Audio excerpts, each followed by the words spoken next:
What do you think about what he was doing? Because he was finding homeless people, saying that they needed to fill out surveys to get their social security numbers. Like Matt's a megalomaniac. That's what enabled Matt to do the things that he did. Plain and simple. He's a narcissistic megalomaniac that he just, that little governor that people have inside of them that tells them not to do certain things or not to talk to people a certain way. Matt doesn't have that. Yeah. He doesn't have that governor. He doesn't have that filter. I'm all better now, though. No, I mean, but what do you think about that's the actual process that he had to go through? I wouldn't. To steal people's identities. I couldn't. I would never do that. If that's what I had to do, it seems like so much work compared to what you were doing. Are you kidding me? There's no way. There's no way. There's no way. I would never in a million years ever do something like that. I would break in. I would, do a commercial burglary and get into a fucking file system or something like that before I even thought to do something like that. All I have to do is survey him. You just walk around the pad. You just, hey, excuse me, I'm taking, I'm walking through the park. And you get $20 bill. You say, I'm doing surveys. I'll give you $20. We're trying to figure out where we want to put the next, we say American Cross? Next. How it go? Homeless. You can say homeless facility, but basically Salvation Army. Yeah. Worked at Salvation Army. I had a badge. And I'd ask him, I said, how many people actually gave you the real information? He said, all of them. All of them. Almost. I'll bet you maybe one or two people gave me something bad. Almost never. And even then, like I had one guy who gave me his date of birth he gave me was off. Like he switched, like he thought he was gonna fool me and I'm gonna change my date of birth. It doesn't matter. When we pulled the credit, the real date of birth showed up. But that's a super inefficient way of stealing somebody's identity. Well, it's actually compared smart. to what you were doing. Well, it's actually smart because these people are fucking homeless, junkie, drug addicts. Yeah, they're not going to show up. It was creative. Let's say they're not going to show up and say, "Hey, they're never going to show up to court. They're not going to know if somebody's doing anything with their name or anything like that because they're fucking crazy and homeless." Yeah, the bank's not going to call them and say, "Hey, somebody's using your credit card." It's more work, and it's less efficient than what I was doing. I mean, obviously my work. More money though. I'm borrowing $1 million in this guy's name. It's also a different scam though. Yeah, completely different. I wasn't when I stole people's identities. I wasn't doing it to for any kind of financial gain. Like I wasn't using their name to build a credit report or take loans out or go into a bank or anything like that. Right. I was just using it so that, and when I went to go do my dirt, that people didn't know who I was. Like say I was going to open a UPS store, box at a UPS store. That's when I would make an identity. Or I was going to do like an HQ, like the virtual office or whatever. You were just doing it to cover your tracks. Exactly. Yeah.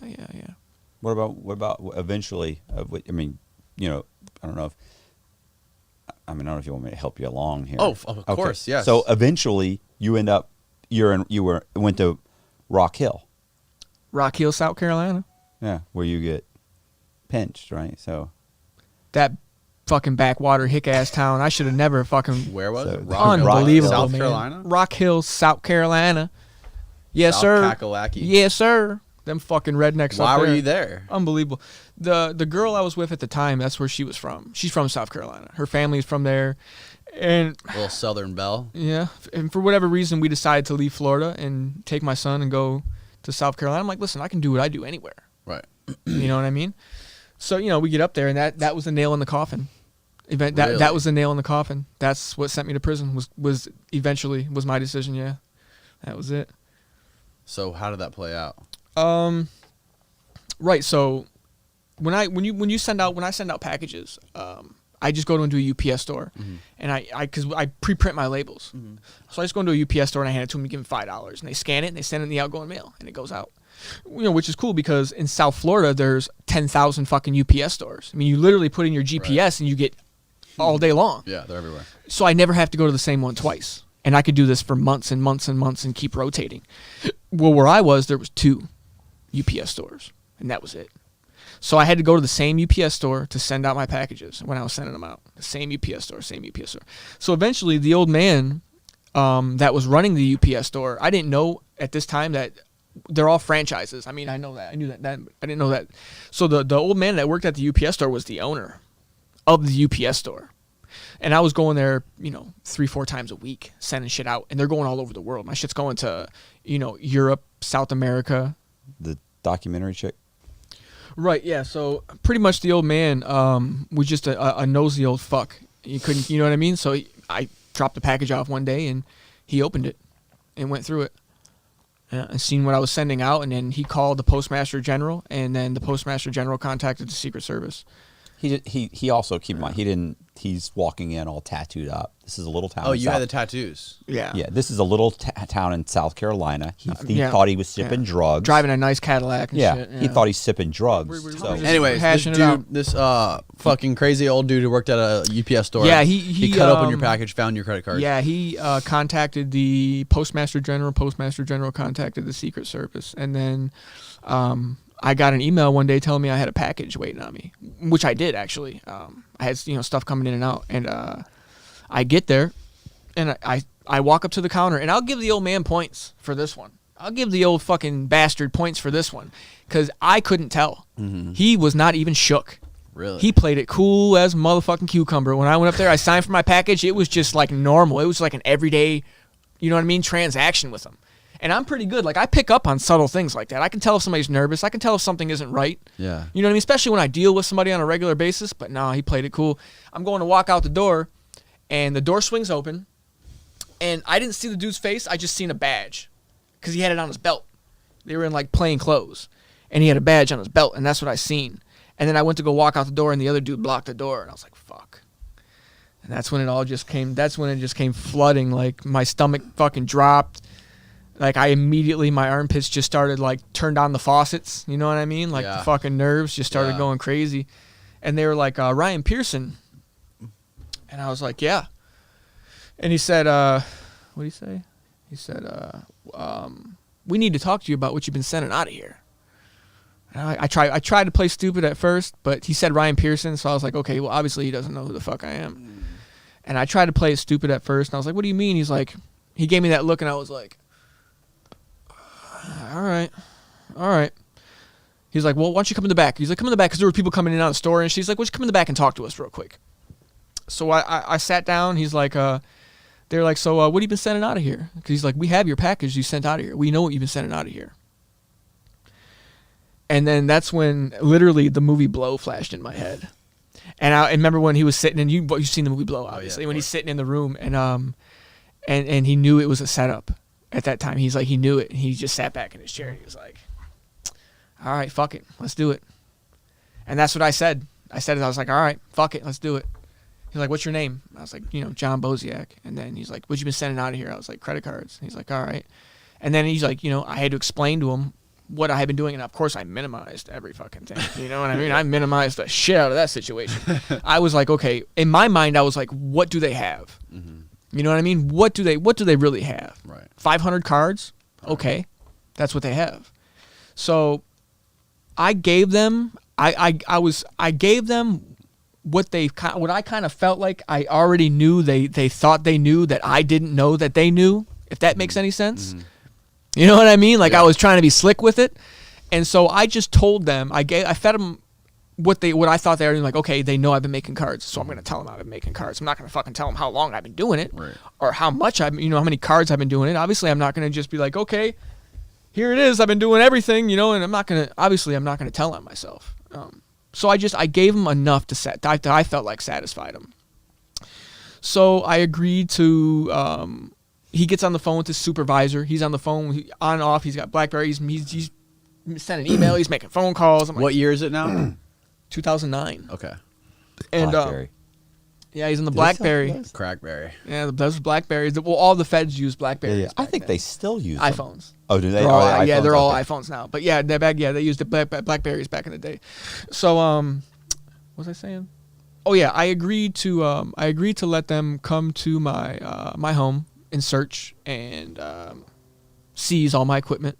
Oh man, you should see the list of the seizure list. Like when I got it, it's multiple. For the freedom of information. Yeah. Well, and it's on your indictment. No. It's on the indictment. It's on my indictment. Yeah. Where they list it's just this Fargo or this thermal printer, this like multiple MRS, like it's like 3 or 4 laptops. I mean, it just goes on and on and on and on. Like, hot foil, press machine. But it's like why do you need here's 3? Here's what fucking blew me away out of this whole situation is they didn't arrest me. I didn't go to jail. They fingerprinted me and took my picture out. They fingerprinted me in the back of the UPS store. Then they made me go out in front of the UPS store, and they made me stand, and they took my picture, and they turned aside, and they took my picture, and then they had a bunch of paperwork faxed to the UPS store, and I signed all of it, letting them, okay, I give you permission to search my home. I give you permission to, whatever. This is before we even went to my condo. They put me in the back of their car, drove me to my condo, and they went in, and they spent about 4.5 hours tearing that motherfucker apart. Just 2 dudes. Actually, it was 1 dude that was doing all the searching. I was sitting in the living room, and the other dude was just sitting in there with me. And to these guys, I'll give these guys credit. They were cool. Mm-hmm. You know what I mean? Like, under any other circumstances, like, these weren't, like, bad dudes. Like, some cops are fucking pricks. Right. You know what I mean? They talk down to you. They talk shit to you. You know what I mean? They tear your shit up.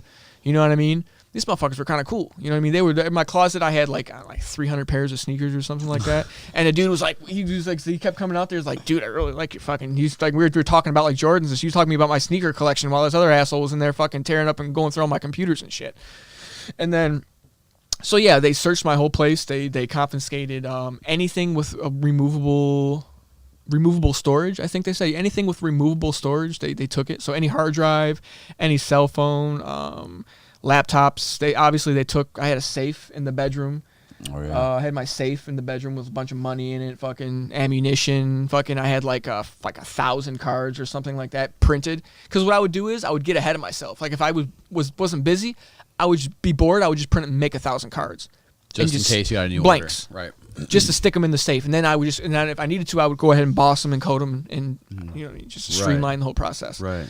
And then So yeah, they confiscated everything, took my safe, and he gave me a card. And I had guns at the house. They didn't take none of my guns. I had my concealed weapons license. I had firearms all over the house. They didn't take any of them. I had weed at the house, and this is South Carolina. South Carolina, okay. Illegal. At that time, marijuana's illegal in South Carolina. Is it still illegal? Fuck yeah, still. They're fucking them hicks over there. They ain't legalizing that's the Bible that Belt, shit. Baby. Yeah, that's the fucking exactly. He was balls deep in the Bible Belt. And yeah, you said you I mean, you had told me. I remember you had said they were like, anything we should know about. And you said, oh, well, I've got guns. And they were like, well, we're not the ATF. And yeah, he's like, we're not the ATF. Yeah. And I was like, I got a little bit of weed too. He's like, well, how much weed do you got? And I was like, well, it's not pounds. It's a little bit. You know what I mean? Because I smoke every day. I have been since I was, a little kid. But yeah, they didn't take the weed. They left they left my drugs and my guns. They only wanted the credit cards and all the equipment and everything. And then he gave me. And they didn't arrest you. They didn't arrest me. He gave me a business card, and he gave me a date on the back of the business card. He said, I need you to be here on this date. If not, you're going to have a warrant out for your arrest. And so, yeah, I had to go to the Secret Service headquarters in Columbia, South Carolina, and I walk into a room, and there's this long fucking table. And I walk into this room, and there's like 8 dudes sitting around the table. And in the middle of this table, they got all these screenshots laid out in front of them of Carter.su, of fucking all the Carter forums I was on. They had screenshots of my posts on the forums. They had screenshots of all my fucking people who I had been dealing with. They had screenshots of ICQ chats with me. So apparently I had been chatting with the Secret Service. Like they were buying cards from me. What? Yeah. I didn't know any of this. And they still couldn't fucking track you. They still couldn't find you. No, well, man, I was bulletproof. Yeah. Whoa, dude. Yeah. They still didn't arrest him. And they still didn't arrest me. So I go down there, right? So I show up. Indicted yet? Do you see what I'm saying? What are they trying to do? Well, they have it. They got to put together a case. Yeah, and he hasn't. So they're trying to build their case. And this is just a theory of mine, but they thought they got the little fish, and they were trying to get the big fish. There was a big fish, though. There was a big fish to get. Just not in the United States. Yeah. Which would have been. So been they were shoulder using surfer. you to build a bigger Well, RICO case. They were hoping that I was gonna pop the lid off of some kind of big conspiracy, big multinational crime ring, fraud. Which I mean I was a part of, but I didn't have the keys to unlock that door.